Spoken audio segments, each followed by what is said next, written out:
Assalamualaikum warahmatullahi wabarakatuh. Apa kabar Anda pemirsa? Semoga selalu dalam keadaan sehat walafiat. Dan hari ini kembali lagi senang rasanya di program Jaksa Menyapa. Berjumpa bersama aku, Noval Idrus. Dan saya Amal Zafira, dan kita sudah berada di lingkungan Kejaksaan Tinggi Sumatera Selatan. Dan kita juga akan membahas lagi ini terkait hal-hal yang mungkin pemirsa di rumah juga belum tahu ini. Dan kita langsung saja berkenalan dengan Bapak Kolonel CHK Askari SHMH selaku Asisten Pidana Militer Kejaksaan Tinggi Sumatera Selatan. Assalamualaikum Bapak. Waalaikumsalam warahmatullahi wabarakatuh. Iya. Sehat alhamdulillah. Sehat alhamdulillah. Dan di sebelahnya Noval? Iya, ini telah hadir juga. Ini Bapak Agung Faisal SHMH selaku Kasih Penuntutan Bidang Pidana Militer. Halo, selamat sehat Pak? Sehat, alhamdulillah. Sehat. Alhamdulillah ya. Sehat ya. Iya. Semangat. Ini dengan rasa semangat hari ini mungkin kita akan lebih mengenal lagi tentang, karena ini Amal, kalau kita tahu bidang pidana militer ini merupakan hal yang cukup asing. Karena bisa dibilang masih baru ya, karena di tahun kalau tidak salah di 2021 terbentuknya, dan alhamdulillah Kejati Sumsel sudah ada. Nah, dan sekarang ini pemirsa kita akan mengenal lebih dalam tentang tema kita hari ini, yaitu pengenalan tugas dan fungsi bidang pidana militer di Kejaksaan Tinggi Provinsi Sumatera Selatan. Langsung saja Pak Askari, kita akrabnya Pak Askari jadi bilangnya Pak. Ya apa saja lah, Askari boleh, Pak Asisten boleh, Pak Aspidmil boleh. Pak Askari ini ternyata memang asli dari Sumatera Selatan. Iya, putra asli daerah ya Pak ya? Putra daerah, tepatnya di Musirawas. Saya putra asli Musirawas. Musirawas. Bangga ya Bang Musirawas punya Pak Askari. Nah Pak, langsung saja Pak, ini perkenalan mengenai bidang pidana militer yang biasanya ini kita agak asing ataupun terdengar baru. Silakan Pak. Jadi bidang pidana militer di Kejaksaan Kejaksaan Republik Indonesia ini memang relatif baru.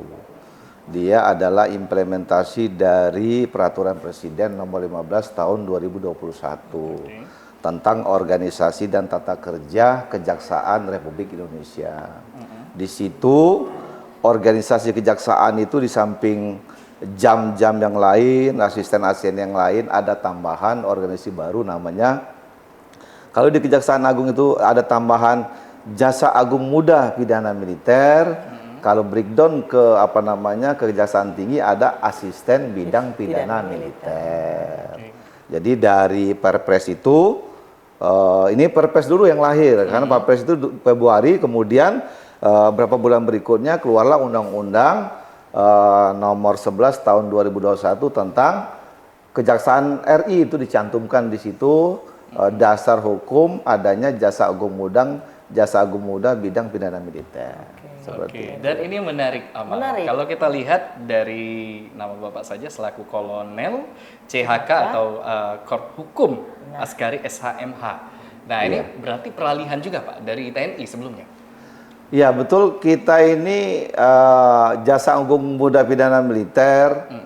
Kemudian asisten bidang pidana militer itu adalah TNI aktif dari Trimarta, dari Trimatra, ada dari Angkatan Laut, ada dari Angkatan Udara, dan kebetulan saya dari Angkatan Darat. Jadi kita sifatnya ditugaskan karena di di Perpres 15 2021 itu dimungkinkan penugasan anggota TNI ke kejaksaan. Tapi sebelumnya di pangkat apa tuh Pak?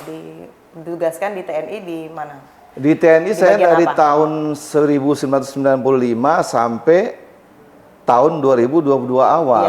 Nah, itu. Di bidang apa Pak di TNI? Saya Angkatan Darat. Nah, kebetulan di Angkatan Darat itu ada pembagian Bu ya.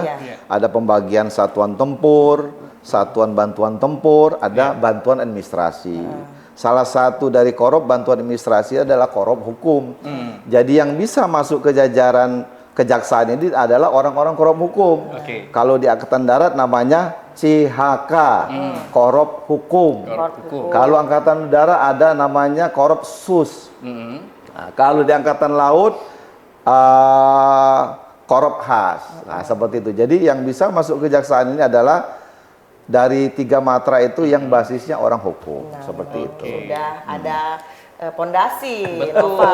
Iya, sudah pondasi yang memang cukup memungkinkan untuk menduduki ya Pak ya menjadi Ya, asisten betul, pidana betul. militer di Kejaksaan Tinggi Sumatera Baik, Selatan. ini Begitu. dari judulnya saja sudah menarik nih, di mana membidangi pidana militer, Pak. Pidana militer. Nah, Iya, pidana betul. militer yang seperti apa sih tugas fungsinya ini, Pak? Fungsi kita itu kan ada dua sebenarnya. Ada kita mengkoordinasikan penuntutan oleh auditor, kemudian kita menangani perkara koneksitas. Makanya urgensi adanya representasi APH TNI itu di kejaksaan itu berawal dari Undang-Undang Nomor 31 Tahun 97. Di lingkungan TNI ada yang namanya auditor. Oke. Sama aja dengan kejaksaan. Secara teknis dia bertanggung jawab kepada Jaksa Agung.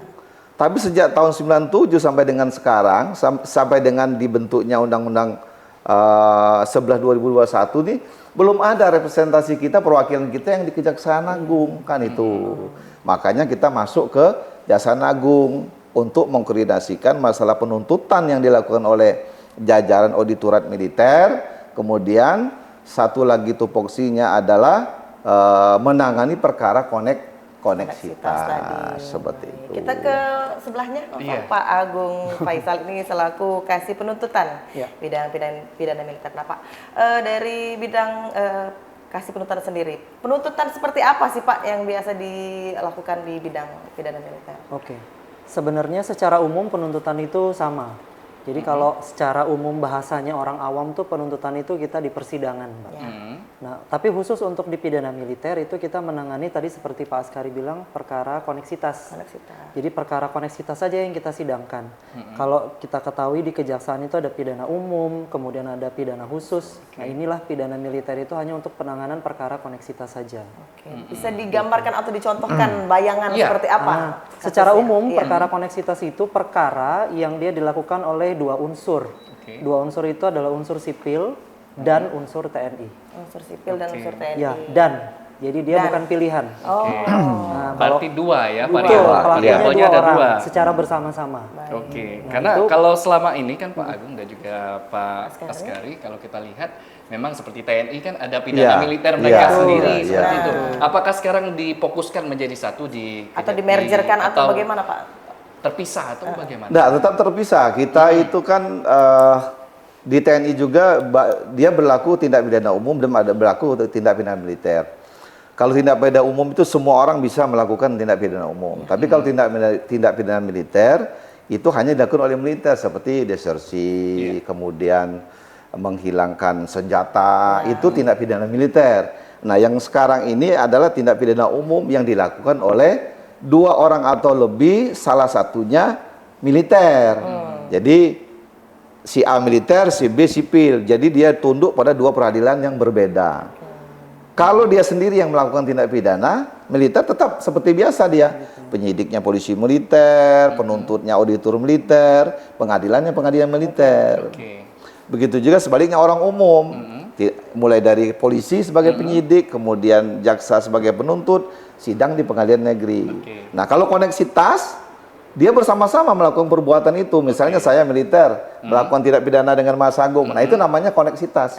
Oke. Ya, kita berdua tunduk pada peradilan yang berbeda. Nah, itu. Oh, berarti kalau Seperti kita itu. analogikan misalkan amal gitu. Iya. Ternyata bekerja sama nih dengan oknum TNI melakukan Ya. tindak Ya, kejahatan seperti iya. itu. Ada koneksitas tadi. Iya. Kejahatan apa malah yang dilakukan? Jangan ngomong di sini no Pak. Koneksitas, Agak kan? tahu galau iya. Dan tugas dan wewenangnya Pak seperti apa Pak? Tugas wewenang itu kan muncul dari dua itu saja. Iya. Jadi koordinasi terkait penuntutan auditor, kemudian penanganan para koneksitas. Jadi mulai dari penyidikan sampai dengan eksekusi. Eksekusi. Sama seperti sama. Tapi posisi kita di sini hanya mengkoordinasikan kan gitu. Istilahnya menjembatani juga bisa Pak? Iya, menjembatani. Oke. Misalnya seperti ini, perkara koneksitas itu kan ketika ada perkara koneksitas, Oke. Aspidmil yang mengkoordinasikan. Apakah ini akan diselesaikan secara koneksitas atau tidak? Iya. Oke. Karena belum tentu perkara yang potensi koneksitas itu diselesaikan secara koneksitas. Bisa juga untuk di umum Begitu, Bisa Pak? juga dia dipisah, Mbak. Bisa. Jadi kalau untuk perkara-perkara ringan seperti narkoba misalnya, Iya. narkoba tuh biasanya pasti ada 2 orang atau lebih. Iya. Oke. Ya, ketangkap misalnya ada sipil, ada tentara, itu koneksitas. Iya. Tapi karena perkara ini tidak menonjol, ringan, Oke. akhirnya dipisah. Yang sipil Balik ke di polisi, Iya, di Iya. polisi. di tentaranya di PM, Oke. tanpa koneksitas. Tapi kalau perkara-perkara menonjol, kalau petunjuk pimpinan ini harus diselesaikan secara koneksitas, kita lihat dulu kerugiannya. Nah, oke. Kalau Lihat juga kerugiannya titik berat kerugiannya ada pada umum, pada kerugian bukan kerugian militer, Iya. dia diadili di peradilan umum. Oh, Oke. Kalau titik berat kerugiannya di TNI, dia diadili di peradilan militer. Jadi kalau dalam kondisi biasa orang sipil itu diadili di peradilan umum karena dia melakukan tindak pidana dengan militer, bisa dia diadili di peradilan militer. Sebaliknya tentara dengan umum melakukan tindak pidana, di samping dia bisa diadili di peradilan militer, dia juga bisa diadili di peradilan umum. Umum. Seperti Oke. Baik, jadi tergantung variabel masalahnya ya Pak? Iya, ya? betul, benar betul. sekali. Nah, Pak, kalau langsung ke contoh aja Pak, gimana Pak? Iya. Biar masyarakat ini nggak ngawang-ngawang. Bingung. Nah, bingung. Jadi jelas sebenarnya Jelas, di ya. di KUHP Undang-Undang 881 itu udah jelas. Apabila ada 2 orang lebih yang melakukan tindak pidana yang beda peradilan disidangkan di peradilan umum. Kecuali titik beratnya di TNI, dia diadili di peradilan militer. Contoh, sekarang sudah berjalan kasus tabungan wajib perumahan Angkatan Darat. Gitu ya. Jadi TNI berkolaborasi atau bersama-sama dengan sipil melakukan korupsi terhadap anggaran tabungan wajib perumahan Angkatan Darat. Kalau dilihat ruginya di mana? Ruginya di TNI. Makanya dia diadili di peradilan militer. Seharusnya sipil itu diadili di peradilan umum karena dia koneksitas, titik kerugiannya di TNI, makanya dia diadili di peradilan militer. Oke. Siapa yang mengadili? Kalau diadili peradilan militer, hakim ketuanya dari militer. Oke. Satu hakim anggotanya dari militer. Baru satu lagi hakim dari sipil, dari pegawai negeri. Sebaliknya seperti itu. Ada kasus yang sedang berjalan sekarang, satelit orbit yang di Kementerian Pertahanan. Itu melibatkan Pati TNI sama sipil. Karena titik kerugiannya bukan di TNI, makanya dia diadili di peradilan Tipikor, Jakarta Pusat. Jadi tentaranya diadili di situ. Padahal seharusnya dia diadili peradilan militer karena titik kerugiannya kerugian negara di umum, makanya dia diadili peradilan umum dalam hal ini peradilan Tipikor Jakarta. Itu contoh real nih sedang berjalan. Itu adanya kolaborasi, Nova. Betul. Iya, betul. Dari hakimnya, hakim anggota, dan juga dari umumnya ya, Ada Pak umum. ya. Iya. Tapi Begitu mungkin- juga kalau Gimana, komposisi hakim di peradilan umum. Kalau dia diadili di peradilan umum, berarti 2 hakimnya tergantung dari komposisi hakim ya. Kalau hakim tipikor kan berapa tuh? 7 ya. Hakim tuh 7. Jadi hakim ketua sama beberapa hakim anggota itu dari pengadilan umum, beberapa orang hakim anggota dari hakim militer. Oke, Seperti berarti itu. harus ada keterlibatan ya Pak? Iya, Dari iya harus ada masing-masing. keterlibatan. Ya. Sekali. Iya. Jadi ini menarik, pastinya ada analisa-analisa sendiri tentang misalkan contoh perkara koneksitas itu tadi Iya. ya Pak ya, baik itu dari sipil yang bekerja sama dengan aparat Iya, atau TNI. yang bersama-sama. Yang bersama-sama. Iya, seperti bersama-sama, itu. Nah, iya. untuk struktural dari bidang Pidana militer ini seperti apa Pak pada saat ini? Struktur bidang-bidang militer ini sama dengan bidang lain. Kayak di Kejaksaan Agung itu tergantung dari karakter dari masing-masing bidang ya Pak Agung ya. Kalau di Jampitmil itu ada Jaksa Agung Muda Pidana Militer, kemudian di bawahnya ada sekretaris, terus ada direktur-direktur. Ada direktur penindakan, ada direktur penuntutan, ada direktur uheksi. Nah, sama dengan di sini. Di sini saya selaku Aspidmil ada 3 kasih di bawah saya. Ada kasih penindakan itu mulai dari penyidikan sampai dengan pelimpahan berkas ya. Kemudian ada kasih penuntutan, ada juga kasih uheksi. Nah, di samping kasih ada juga kelompok jaksa fungsional. Nah, kita ada jaksa fungsional. Sekarang ini anggota kita ada 12. Itu berbeda dengan kasih, Pak? Beda. Kalau kasih kan struktural. Ini Itu di luar struktural, fungsional Kalau ya? yang jaksa fungsional itu jabatan fungsional dia. Itu Jadi seperti itu. bagaimana Pak cara kerja kalau yang fungsional tadi, Pak? Kalau fungsionalnya kan tergantung penugasannya, Oke, Mbak. tergantung Tergantung penugasan, penugasan. Itu. Karena cita-cita dari Amal memang pengen jadi bekerja di Kejati, Pak. Kejati, ya? Tapi tidak kesampaian. Iya, boleh. Jadi lah, pengen Pak, ya. mengulik lagi. Ah, Pak. mengulik lagi Iya, ya. sama Iya, seperti iya, masyarakat di rumah Iya. mungkin pengen lebih detail Pak, tahu Iya. mengenai bidang pidana militer ini ya, Iya. Novel, ya. Dan urgensi-urgensi seperti apa Pak mungkin yang terjadi akhir-akhir ini? Ya, ya itu latar belakang lahirnya pidana militer kan urgen, artinya Iya. kan urgen. Berkaca dari perundang-undangan, undang-undang peradilan militer itu dari tahun 97 menyatakan bahwa penuntutan kita bertanggung jawab kepada Jaksa Agung. Ternyata bagaimana sih caranya itu? Ada orang nggak kita di sana di Jaksa Agung kan? Betul. Nah, makanya satu urgensinya itu. Kemudian ada perkara-perkara korupsi yang lepas dari kita, artinya orangnya kita bisa pidana kalau diadili peradilan militer, tapi kita mengusut hartanya nggak bisa, Iya, karena auditor militer itu nggak bisa menyita, ya tuntutan untuk menyita. Nah, makanya kita kalau dikoneksitaskan seperti kasus tabungan wajib perumahan, aset-aset yang terkait dengan tindak pidana kita sita untuk dikembalikan ke. Karena ada wewenang tadi ya Pak Iya, ya. ada wewenang. Dan ini Amal semakin menarik pembahasan Nanti kita sambung lagi, Pak. Iya. Ini Terkait masalah menarik tentang urgensi. mungkin biarpun bidang pidana militer belum genap 1 tahun ya Pak Iya, ya. belum. Untuk prosesnya sendiri. Nah, di dirayain Mas Sumsel. Novel, 1 tahun nanti. 1 tahun yang di bulan Oktober ya Pak. Iya benar. Iya, Oktober saya dilantik. Tapi yang lain kan sebelumnya udah dilantik duluan. Iya. Tapi saya yang paling akhir Oktober 2022 Nah, dilantik. kita akan melihat bagaimana kinerja dari tim-tim yang ada di sini. Jadi pemirsa jangan kemana-mana, tetap bersama kami di Jaksa Menyapa.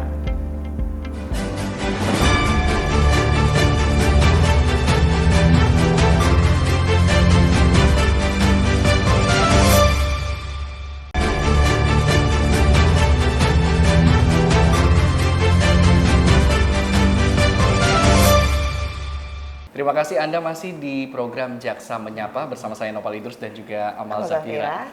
Dan kita masih ingin bertanya lagi, tadi Pak kita sudah bertanya mengenai urgensi ya Pak ya. Nah mungkin bisa disambungkan kembali Pak tadi mengenai tindak pidana korupsi ataupun juga ada tabungan perumahan ya Pak ya, Iya. yang bersifat urgensi. Dan mungkin ada lain hal yang lain Pak mungkin yang bisa dijelaskan masalah urgensi ini sendiri. Yang jelas ini kan sekarang ini kan proses penanganan ya, kita Iya. bicara proses penanganan perkara koneksitas. Oke. Di wilayah hukum saya kan wilayah hukumnya kan 5 provinsi. Jadi Sumsel, ada Bangka Belitung, ada Bengkulu, ada Jambi, terus Lampung. Oh, besar, Pak, ininya. Besar sekali karena Cakupannya ya. di kejaksaan tinggi yang lain, di 4 yang lain itu tidak ada asisten pidana militer.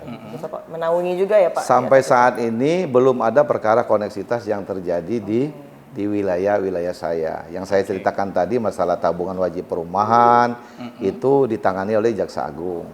Yang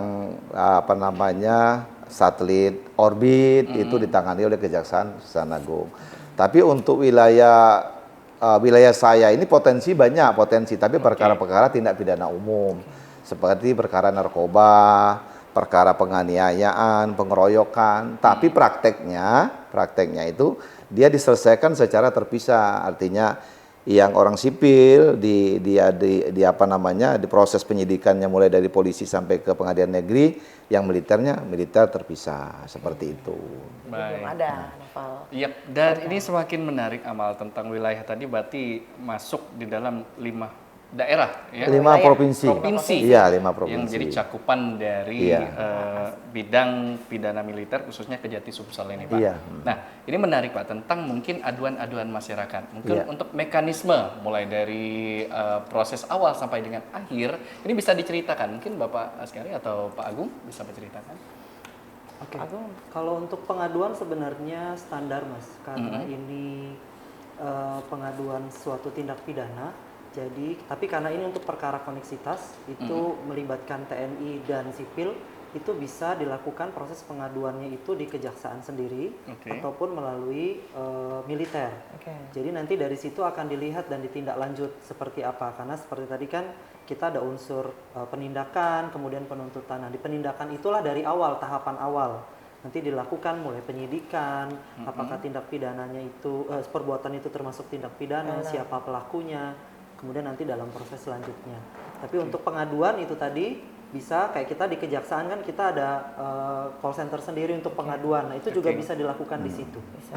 Iya. Melalui PTSP juga langsung datang ke Betul, sini bisa juga datang bisa. sendiri langsung ke PTSP langsung mengadukan itu juga bisa. Oke, Nah, tapi proses- kalau mungkin dari segi perlindungan saksi nih, Pak. Iya. Nah, ini bagaimana Nah, sistemnya? kalau untuk perlindungan saksi sama, Iya. karena kita juga ada undang-undang perlindungan saksi itu masih mengacu ke sana. Jadi tidak terpisah sekalipun ini perkara koneksitas. Oke. Jadi tetap kembalinya ke mengacu ke undang-undang tersebut. Baik, setelah dari situ kemana lagi Pak proses selanjutnya? Kalau sudah dia terbukti dalam penyidikannya itu ditemukan ada alat buktinya cukup, itu dilanjutkan proses ke penuntutan. Penuntutan. Oke. Nah, sama seperti perkara pidana umum pada umumnya atau perkara pidana khusus, kemudian dituntut penuntutannya kita lakukan penuntutan di persidangan. Baik, litigasinya Pembuktian ya Pak ya. betul, Iya. pembuktian di persidangan terbukti nanti kita lakukan eksekusi. Oke. Kalau boleh saya tambah, tadi proses itu kan tergantung dari mulainya tindak pidana terjadi. Apakah dia pengaduan, tertangkap tangan, atau laporan, tergantung. Kalau tindak pidana umum biasanya korban melapor kemana? Apakah dia melapor ke polisi, ataukah dia melapor ke POM? Biasanya kalau dia udah tahu ada tentara, dia melapor ke POM. Setelah disidik ternyata ada orang sipil, wah orang POM menilai ini bahwa ini ada potensi koneksitas. Nah, mungkin langsung kita koordinasi dengan kita. Apakah ini mau dikoneksitaskan atau tidak, itu nanti tergantung petunjuk pimpinan. Sebaliknya juga tindak pidana umum yang laporannya ke polisi. Ya, polisi juga menyidik, loh kok ada tentaranya di sini. Ah, ada potensi koneksitas.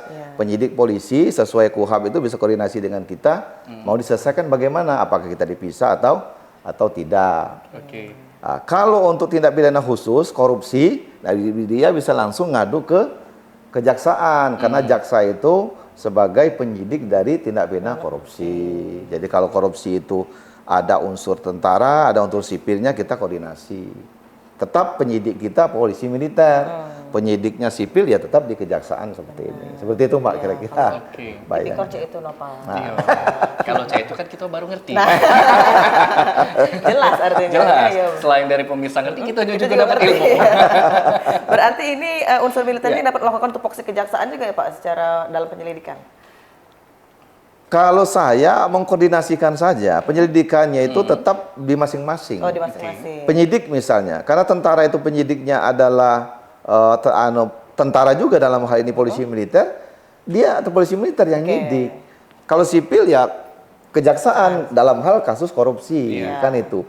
Tapi dia disidik oleh namanya tim tetap. Oke. Nah, jadi ada tim tetap. Nah, lihat kita baca di Undang-Undang 881 itu tim tetap. Jadi ada unsur, kalau tindak pidana umum ada unsur polisinya, ada unsur PM-nya. Kalau korupsi itu ada unsur PM-nya, polisi militer ada unsur kejaksaannya. Itu ada tim terpadu. Mulai dari penyidikan, penuntutan sampai dengan sidang, ya. Nah, seperti kasus di tabungan wajib perumahan itu. Penuntutnya gabungan. Ada dari auditor militer, ada dari kejaksaan. Banyak ya Pak berarti? Iya, jadi hakimnya juga seperti itu kombinasi. Jadi kalau di peradilan militer, hakim ketua sama satu orang anggota hakim itu di hakim militer, sisanya adalah hakim umum. Sebaliknya yang di peradilan umum seperti itu. Baik. Jadi memang amal tidak bisa berdiri sendiri. Iya. Kita Iya, memang harus betul. bekerja Memang sama. bekerja sama, Iya, berkolaborasi betul, kerjasama. ya Pak ya. Iya. Ada juga Kolaborasi. upaya. Nah, dalam hal kolaborasi seperti ini kan terkadang menjadi pemicu kendala juga, Pak. Iya, betul, Kadang sering betul, terjadi. betul. Nah, mungkin hambatan-hambatan yang sering dialami, mungkin belum usia 1 tahun nih, Pak, Iya, dalam iya, betul. bidang pidana militer ini yang ditemukan oleh tim-tim kita seperti apa, Pak? Iya. Yang jelas karena belum ada perkara koneksitas di wilayah hukum saya, memang secara spesifik kendalanya kan belum.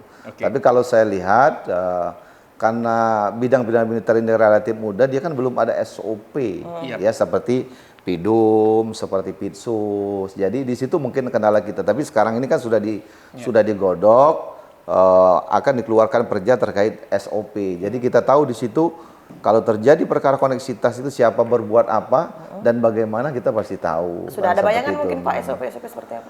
SOP-nya memang kita mengacu dari kebiasaan yang selama ini. Kalau misalnya ada laporan terjadinya peristiwa, kita lihat dulu subjek pelakunya ke potensi koneksitas enggak. Kalau potensi koneksitas karena sudah ada aspid mil, koordinasi bagaimana ini. Nah, kalau perkaranya menonjol, petunjuk pimpinan koneksitas, nah kita bentuk tim penyidik koneksitas. Kalau perkaranya biasa aja, ya udahlah kita pisah aja lah. Yang sipil-sipil, yang tentara-tentara. Karena ada azas peradilan itu azas manfaat, azas kepastian hukum, azas keadilan. Kalau dilihat dari azas manfaat, kalau penyelesaiannya ini terlalu banyak ongkosnya daripada ininya, lebih baik kita laksanakan secara terpisah seperti itu. Kalau di militer sendiri, kalau restoratif justice ada nggak Pak? Restoratif justice itu kalau di TNI, saya cerita TNI ya. Saya cerita di TNI, restoratif justice itu nggak mengenal restoratif justice. Tapi substansi restoratif justice sudah ada di tentara itu. Karena kita dikenal di tentara itu ada hukum disiplin militer. Prajurit yang melakukan tindak pidana itu bisa dijatuhkan hukuman disiplin, ya, terhadap tindak pidana tertentu, misalnya tindak pidana ringan seperti penganiayaan yang ancam hukumannya kurang dari 3 bulan. Bisa, walaupun dia tindak pidana, tapi dia diselesaikan secara hukum disiplin, nggak diselesaikan secara justisial. Itu sudah ada kalau di TNI sudah ada. Perdamaian itu istilahnya ya Pak ya? Perdamaian sudah ada. Walaupun namanya bukan restoratif justice, kalau di militer ya. Tapi substansi restoratif justice sudah ada di Undang-Undang Hukum Disiplin Militer. Tapi ruang lingkupnya terbatas, beda sama di umum. Di umum kan luas sekali yang bisa di restoratif justice. Kalau di militer itu hanya ancaman pidananya tidak lebih dari 3 bulan. Ya, kalau kita lihat di KUHP paling-paling penganiayaan ringan ya. Nah, yang lain ada lagi. Nah, mungkin dari segi gambaran juga Pak, memang dalam 5 wilayah provinsi yang menjadi wilayah bidang pidana militer ini tidak ada atau nihil masalah. Belum ada ya. Kalau bisa jangan sampai ya Pak. Nah, tapi mungkin dari segi aduan-aduan kan sudah banyak, tetapi dianalisa ternyata tidak masuk di koneksitas. Nah, ini mungkin dari aduan-aduan ada tim analisa sendiri berarti dari kita Pak yang bekerja. Ini mekanismenya seperti apa? Ya, kita kan seperti saya sampaikan tadi bahwa berdasarkan laporan, pengaduan, tertangkap tangan awal terjadinya tindak pidana. Kan proses tuh misalnya orang ngadu dipukul tentara, kan pasti dia tahu tentara yang ngadukan Pom. Ternyata setelah si tersangka diperiksa ada keterlibatan sipil. Nah, berarti situ kan sudah potensi koneksitas. Betul. Dia koordinasi dengan kita, Pak ini ada kasus koneksitas nih, gimana nih? Nah, kita mohon petunjuk ke Jaksa Agung Muda Pidana Militer. Nah, dari pertimbangan beliau, perkara ini nggak menonjol, makanya kita split saja. Ya udahlah, karena dia nggak menonjol, sudahlah yang sipil-sipil, yang tentara-tentara. Tapi kita bantu prosesnya agar lebih gampang. Kalau misalnya yang sipilnya disidik oleh polisi, tentu saja yang tentara ini kan pasti jadi saksinya kan. Nah, polisi untuk meriksa tentara ini nggak bisa serta-merta, nggak bisa panggil seperti orang biasa. Dia harus izin komandan satuannya. Nah, kitalah membantu mereka untuk menghadirkan saksi, dalam hal ini anggota TNI. Kita ke sana, kita siapkan sarananya. Kapan dia mau meriksa? Bisa meriksa ke kesatuannya, bisa kan itu. Atau sebaliknya, polisi militer mau nyidik sipil yang sudah ditahan polisi, kita koordinasi sama polisi untuk menyiapkan segala sesuatunya, membantu mereka. Jadi pokoknya intinya kita mempercepat proses perkara. Tapi tidak serta-merta juga langsung panggil, tapi tetap ada prosedur yang harus dilalui. Iya, Pak ya. Iya, betul. Ini menarik Mal. Jadi kan masyarakat juga nih penasaran tentang mereka mengadu, tetapi prosesnya berapa lama kira-kira estimasi untuk biasanya kan ribet di prosedur. Aduh, lama ya. Biasanya kan gitu ya Pak ya. Ini estimasi aja, gambaran mungkin dari perkara ringan sampai ke sulit untuk proses bahwa benar ternyata ini ada perkara koneksitas. Penyidikan ke depannya. Bagaimana Pak? Mungkin Mungkin dari Pak Agung. Oke. Kalau saya bagi ya Mas ya, kalau untuk perkara pidana umum dan perkara pidana khusus. Kalau perkara itu sebenarnya dia sama kita tetap mengacu kepada undang-undang yang berlaku. Jadi biasanya kalau kita bicara masa jangka waktu tergantung apakah dilakukan penahanan atau tidak. Maka nanti masa penahanan itulah yang mengikat. Jadi jangan sampai masa penahanannya sudah habis, kemudian perkaranya belum selesai, sehingga nanti dilihat dari situ, karena kan ini kita bekerjanya kan instansi masing-masing. Kalau tadi seperti Pak Askitmil bilang, kalau pidana umum, kita ada penyidiknya dari polisi, Kemudian ini sifatnya koordinatif dengan POM ataupun dengan kejaksaan. Begitu juga dengan pidana khusus. Jadi kalau bicara jangka waktu sama seperti perkara yang biasa. Jadi tidak ada yang istimewa kalau jangka waktu. Jadi tidak bisa ada alasan kalau perkara koneksitas jadi lebih lama. Apalagi kan kadang-kadang secara umum kadang orang lebih takut sama militer. Kan gitu, kadang-kadang takut mengadukan misalnya. Dan juga mohon maaf ini agak lebih ribet Pak kata masyarakat. Ya kan, ribet ada usaha ini gitu. Karena ada instansi lain ya, lagi. stereotip masyarakat kan seperti itu ya Pak ya. Nah, jadi ya Noval, jadi sama aja, tidak ada bedanya antara dia mau instansi ataupun sipil dan juga militer. Iya, jadi jangan galak ada masalah. Kita tidak apa-apa kenal baik, jangan pernah berurusan deh. Ya benar kan seperti itu nih Noval ya. Nah, bagaimana Pak bentuk kerjasama Pak yang dilakukan Kejaksaan Tinggi dengan unsur militer yang ada di daerah-daerah wilayah Bapak dengan unsur koneksitas ini?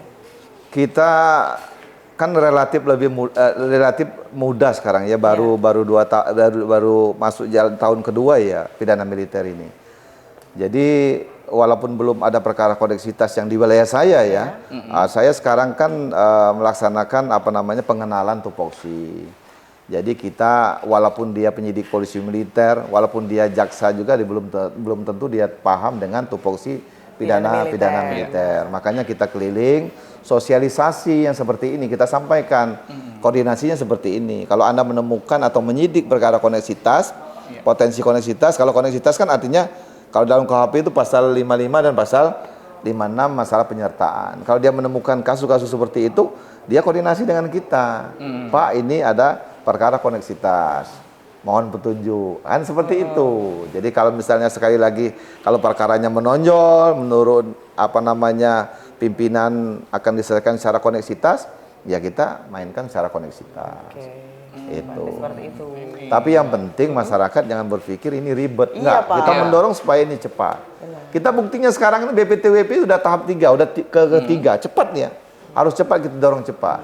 Artinya kalau lambat, azas hukum manfaat itu ya nggak tepat sasaran juga ya Pak tepat ya? sasaran kan Baik. gitu. Izin Pak, kita mau ada yang lewat lagi? Oh, boleh. Mau iklan lagi sepertinya. Jadi pemirsa, kami akan kembali lagi setelah yang lewat satu ini. Jadi jangan kemana-mana, tetap bersama kami di Jaksa Menyapa.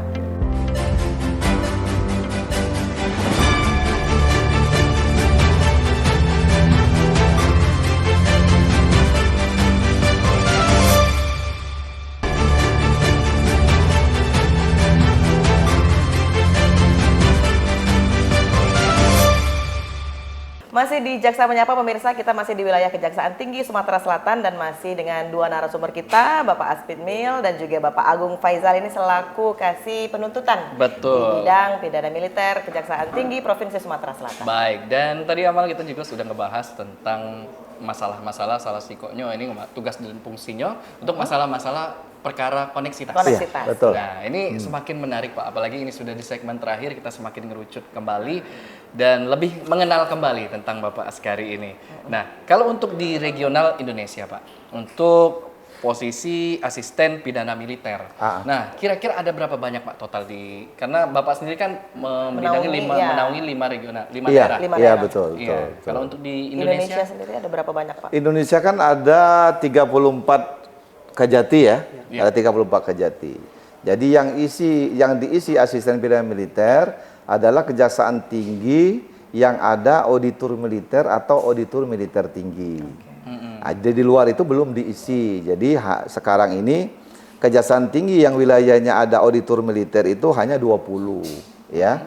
Hanya 20, salah satunya saya. Karena auditor militer itu ada di Palembang, Sumatera Selatan. Karena walaupun saya duduk di Kejaksaan Tinggi Sumatera Selatan, saya menanggung wilayah hukum saya 5 provinsi. Sumsel sendiri, Bangka Belitung, kemudian Lampung, Jambi dan Bengkulu. Itu wilayah saya.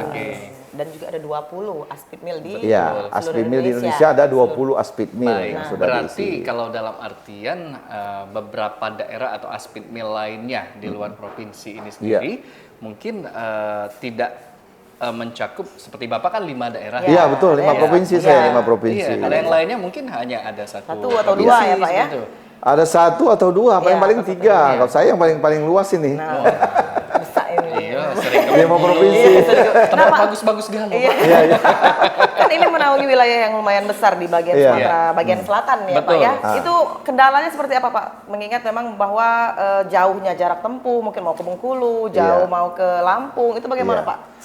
Ya itu, kalau wilayah luas itu kan kendalanya sudah jelas Iya. kan, artinya karena kita Ada jaraknya. sifatnya koordinasi itu, Iya. kalau koordinasi itu lewat apa namanya, lewat media kan susah Iya. gitu loh. Jadi mestinya kita koordinasi itu datang ke yang bersangkutan, itu kan lebih gampang. Itu salah satu kendalanya kan itu loh. Sudah itu kita itu sudah lintas apa namanya, sudah lintas kejaksaan tinggi, lintas wilayah hukum. Kalau jadi tindak pidana misalnya, oke, koneksitas, sementara wilayah hukumnya di Jambi. Nah, proses pemeriksaannya susah juga. Iya. Iya. Nah, karena kalau di militer bisa dia wilayah Jambi dia bisa ditarik ke Palembang, ke Pomdam Palembang seperti itu. Itu jadi kendalanya. Makanya kita ini masih menunggu SOP dari Kejaksaan Agung terkait SOP koneksitas ini. Oke, dengan jadi ada untuk saat ini Pak, mungkin dari segi koordinasi dengan daerah-daerah lain seperti apa jalannya saat ini Pak? seperti ini sekarang ini kan berjalan seperti biasa. Artinya kita belum menemukan perkara koneksitas yang menonjol. Paling-paling narkoba, kemudian pengeroyokan, penganiayaan secara bersama-sama seperti itu. Tapi itu kan potensi koneksitas. Kenapa saya katakan potensi koneksitas? Dia tidak diselesaikan secara koneksitas. Tapi dalam benak kita, oh itu koneksitas. Nah, kita dorong penyelesaiannya, kita koordinasikan baik ke penyidik polisi maupun penyidik polisi militer. Kita dorong supaya perkara ini kalaupun diperiksa dan diadili secara terpisah tidak terjadi disparitas. Artinya perbedaan penghukuman gitu loh. Jangan sampai tentaranya dihukum setahun, sipilnya dihukum 3 tahun. Atau sebaliknya,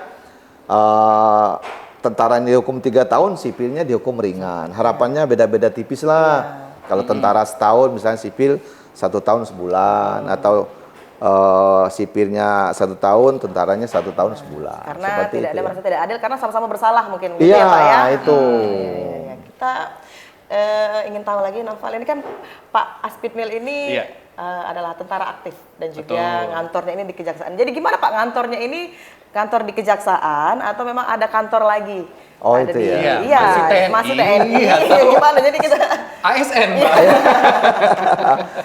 Sesuai apa namanya Perja ini sifatnya kita penugasan. Jadi TNI aktif yang ditugaskan di kejaksaan. Itu sama lah dengan Basarnas atau polisi yang di BNN, sama lah sifatnya penugasan. Kalau saya kan penugasan dari TNI ke kejaksaan. Artinya saya tetap sebagai TNI aktif. Kalau TNI aktif berlaku aturan-aturan TNI, misalnya pensiun. Kalau di kejaksaan itu 60, saya tetap 58. Kalau saya umur 58, saya pensiun. Tadi tidak mengikuti kejaksaan seperti itu. Duduk saya ya di sini di kejaksaan. kantornya Pak, kantornya di kejaksaan. Kantornya di kejaksaan.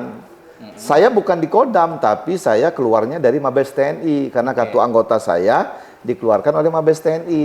Sifatnya penugasan ke kejaksaan. Berarti statusnya TNI yang diperbantukan. Iya, yang ditugaskan, Yang ditugaskan. Iya, yang ditugaskan di Diperbantukan kejaksaan. Di kepala pensiun Oh, Pak. iya. Iya, kaget. Salah. Dan juga masa bakti Pak.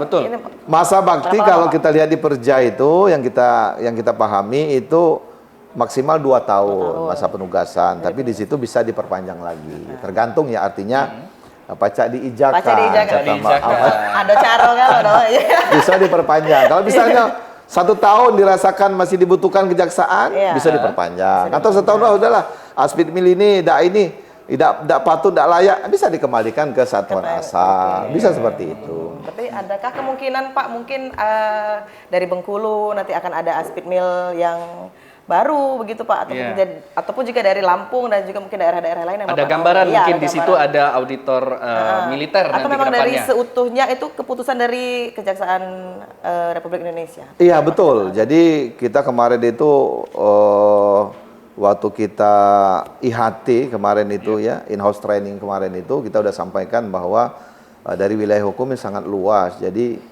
harapan kita semua kejaksaan tinggi diisi oleh Aspidmil. Itu sudah direncanakan, tapi kan tidak semudah yang apa kita Bayangkan karena perlu proses kan, proses sampai ke Pan-RB lah untuk pengisian personil itu. Oke. Tapi bisa saja, ya, misalnya Mabes TNI oke, Kejaksaan Agung oke, ya bisa tinggal diisi semuanya. Baik. Biar saya cukup di wilayah Sumsel saja. Putra daerah. Putra daerah balik ke daerah. Iya. Sering makan pindang situ, Mal? Musirawas ya? Musirawas. Iya. Pindang Musirawas. Nah, ini menarik, Pak. Apalagi kita memasuki tahun politik nih saat tahun ini politik. kan. Menjelang tahun Mungkin 2024. ada potensi-potensi perkara, Pak. Mungkin Yang dalam mengandung artian konektivitas konektivitas itu juga. tadi, karena bisa jadi TNI kan tidak boleh untuk memilih, Pak. Iya, seperti betul. Itu. Nah, ini Tapi adakah adakah indikasi? Nah, indikasi mungkin. seperti itu, Nah. Pak? Iya. Kalau indikasi potensi ya pasti ada potensi ya. Setiap event atau momen kayak pemilihan itu kan pasti ada. Baik tindak pidana umum ataupun tindak pidana khusus. Kalau tindak pidana pemilu ya bisa jadi. Apa yang dilarang oleh undang-undang pemilu yang melibatkan tentara bisa jadi koneksitas. Atau di tahun-tahun politik ini banyak pengaduan dari LSM terkait pejabat. Oke. Pejabat waktu menjabat bisa aja dia pernah komunikasi sama TNI, bisa ngasih hibah, ngasih apa. Misalnya untuk menjatuhkan si A, ada potensi Gratifikasi korupsi ya, Pak, ya? hibah ke Kodam misalnya. Iya. Bisa jadi ada potensi koneksitas kan itu. Tapi sampai sekarang kita belum melihat ke arah itu. belum ada Tapi ya, Pak, kalau dibilang kemungkinan bisa saja. Iya. Apakah itu tindak pidana yang terkait pemilu yang dilarang oleh undang-undang pemilu ataukah tindak pidana khusus seperti korupsi, bisa saja. Baik. Dan ini Amal dan Pak Askari dan juga Pak Agung, mungkin gambaran. Kalau di daerah kita kan regional kita tidak ada, Pak, perkara-perkara seperti itu. Tapi menitik besarkan dari regional orang lain, SPD tempat lain. Ini potensi-potensi perkara yang sering dihadapi mereka, Pak. Iya. Nah, ini dominan di masalah-masalah apa, Pak, yang terjadi? Sekarang ini kalau kita lihat ya, kasus-kasus yang potensi koneksitas itu pertama perkara perkelahian, penganiayaan, kemudian narkoba untuk perkara umum. Kalau narkoba kan nggak bisa sendiri, kecuali dia pengguna ya. Tapi kalau misalnya kurir, misalnya biasanya ada bersama-sama kalau Terlibat narkoba orang itu. lain juga Itu ya, yang Pak, banyak ya? seperti itu. Pengedar. Nah itu jadi tindak pidana umumnya itu perkelahian, misalnya pengeroyokan itu biasanya bisa melibatkan TNI, dalam hal ini kan koneksitas. Kemudian kalau untuk tindak pidana khususnya itu korupsi. Tentara kan banyak di Polhukam, banyak di Kementerian Pertahanan. Nah itu potensi koneksitas ada. Karena di Kementerian Pertahanan itu ada pegawai ASN, ada TNI aktif. Jadi kalau dia korupsi di situ udah pasti koneksitas. Seperti yang saya sampaikan tadi, kasus slot orbit yang sedang bergulir ini.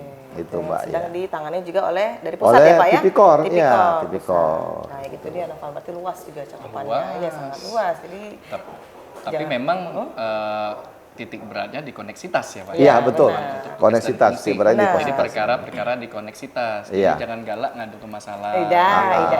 Ya, Cak Uji Amal tadi jangan sampai kita terkait. Iya. Jadi mungkin bentuk konkret Pak dari implementasinya, Iya. Pak. Bagaimana, Pak? Maksudnya? Dari implementasi dari tugas dan wewenang dari Aspidmil sendiri. Ya itu, dari- jadi tugas kita itu kan koordinasi masalah penuntutan Iya. dengan auditor, kemudian kita penanganan ke arah koneksitas. Mungkin bisa saya ulangi lagi, kalau ada perkara tindak pidana umum, kalau itu petunjuk pimpinan kita selesaikan cara koneksitas, kita dorong untuk dilakukan koneksitas. Kalau tidak terpisah, tapi kita mendorong ini supaya perkaranya cepat selesai, kemudian yang penting tidak ada disparitas. Perbedaan penghukuman, kan itu aja. Jadi walaupun dia terpisah, jangan sampai sipilnya dihukum tinggi, tentaranya Tapi dihukum rendah. selama Bapak menjabat ada nggak, Pak, kesulitan mungkin dalam pengambilan keputusan? Bapak ini selaku asisten, selaku atasan juga ya, Noval ya. Mungkin adakah keberatan, mungkin ada juga kebingungan nih mengambil keputusan atau langkah-langkah yang akan diambil nanti, Pak? Untuk sementara belum ya, belum ada ya, karena belum ada kasus. Iya. Tapi orang bertanya terhadap disparitas itu, banyak masyarakat kan bertanya, loh kenapa tuh untuk kasus yang di mana itu hukuman sipilnya tinggi 2 tahun, kok tentaranya hanya 1 tahun? Betul. Ternyata kita selidiki bahwa selama persidangan di pengadilan militer itu antara korban sama sama pelaku yang tentara ini ada perdamaian. Nah, jadi walaupun perdamaian tidak menghapuskan pidana, tapi jadi bisa meringankan dijadikan, ya, Pak? Ya. jadikan pertimbangan oleh hakim untuk meringankan. Oke. Kelihatan di masyarakat kok timpang sekali hukumannya, kan seperti itu. Baik, dan kita balik ke regional atau wilayah tadi Iya. Pak, ada 5 provinsi ya, Iya. yang mungkin terkait koordinasi. Nah, apakah di tiap-tiap provinsi itu sendiri ada tim kita yang diterjunkan di situ Pak? Untuk mengawasi atau menerima informasi, ataukah memang terfokus di Terfokus sini di sini, saja? tersentral di sini Pak. Kita kan organisasi struktural ya, artinya ada dari bawah sampai ke atas. Iya. Kejaksaan Agung, Kejaksaan Tinggi, ada Kejaksaan Negeri. Iya. Nah, perpanjangan tangan kita Kejaksaan Negeri. Kejaksaan Negeri ya. Berarti di sana ada bagian juga Pak, Iya, pidana militer. saya selaku militer, saya lihat struktur Kodam. Oh, Nah, struktur Kodam itu dia membawa penyidik polisi militer. Polisi militer itu polisi militer daerahnya ada di Sumsel. Nah, di provinsi lain itu ada namanya detasemen polisi militer. Itulah perpanjangan tangan kita. Kita udah komunikasi semuanya. Sekiranya ada perkara potensi koneksitas, kita langsung koordinasi. Betul. Koordinasi. Zaman sekarang nih koordinasi kan. Telepon Pak ya, zaman sosial Nah, media. cuman itu koordinasi itu gampang diucapkan, tapi susah untuk dilaksanakan. Iya. Nah, Pak, Nah, itu quotes-nya. itu kesimpulan yang bisa diambil sebenarnya. Betul. Dan kita sekarang ke mungkin sesi terakhir ya Nopal ya. Mungkin Iya. minta Bapak Asmikmil juga memberikan harapan atau juga himbauan nih kepada masyarakat terkait bidang dari pidana militer yang ada di Kejaksaan Tinggi Sumatera Selatan. Iya. Kalau saya berpesan itu terkait kasus-kasus koneksitas itu biasanya itu sipil itu mengajak tentara untuk melakukan perbuatan pidana. Apakah itu narkoba atau yang sering itu perkelahian. Misalnya dia dikelahi sama wong kalah, ngajak tentara kan itu. Makanya kita pesan ke masyarakat, ya tidak usahlah ngajak-ngajak. Kalau misalnya takut belago dewek, begucu dewek, ya sudah dosa begucu, dosa ngajak-ngajak tentara. Atau adu kebaik. Atau adu kebaik kan iya, itu. selesai, ya. Itu. Sering terjadi cak itu. Kalau misalnya dia kelahi kalah, karena dia kawan sama tentara, dia ajak tentara untuk ngeroyok kan itu. Jadi tentaranya juga nyangkut nih Pak, ada Nah iya permasalahan. makanya itu yang sering Iya. terjadi seperti itu, terkait aja amalnya. Boleh, Mas. Nah, boleh terkait. Mungkin juga dari Pak Agung ada sedikit himbauan atau pesan untuk pemirsa di rumah Pak. Sama, jadi karena ini menyangkut antara sipil dan militer TNI, jadi untuk yang sipil pun saya mengimbangi dari Pak Asmikmil, jangan juga takut kalau memang ada Ya, mengetahui betul. atau ada diajak mungkin dari sipil ini untuk melakukan tindak pidana oleh militer, mungkin juga bisa melaporkan. Jadi jangan takut, jangan takut terintimidasi atau apapun gitu, karena bagaimanapun pasti akan tetap ditindaklanjut. Iya, Baik, jadi pesannya tadi jangan sampai kita melakukan tindakan kriminal salah sikonya koneksitas mengiming-imingi, Mengajak juga. mengajak pihak-pihak yang di luar dari ranah Ranahnya, dia seperti sebenarnya. itu ya seperti Pak itu. ya. Oke. Baik, terima kasih, Terima kasih sebelumnya. Bapak Asmikmil, Ya, Bapak Agung, sama-sama. Bapak Kasih sudah berbagi informasi dengan kita. Dan juga mungkin masyarakat yang tadinya belum tahu nih mengenai pidana militer seperti apa, dan sekarang agak lebih terang, Noval, Betul. agak lebih bayangannya seperti ini. Ada koneksitas yang terjadi di antara ASN atau sipil ya Pak Sipil, ya, sipil, maupun betul. juga dari militer. Baik, jadi memang program ini kita berkenalan Nah, dengan berkenalan. Kejati Sumsel, dengan program-programnya, terus juga dengan tugas dan fungsinya. Benar Ya. sekali. Baik, semoga itu semua mencukupi tentang informasi pemirsa Pal TV. Jadi selalu ikuti perkembangan tentang program Jaksa Menyapa dengan bidang-bidang lainnya juga Bidang-bidang pastinya. lain kita akan ketemu lagi. Dan pastinya saya Nopal Idrus. Dan saya Mas Zafira, pamit undur diri. Wassalamualaikum warahmatullahi wabarakatuh. Sampai jumpa. Terima kasih Bapak. Terima kasih, Bapak. terima kasih Mbak. Sampai ketemu lagi.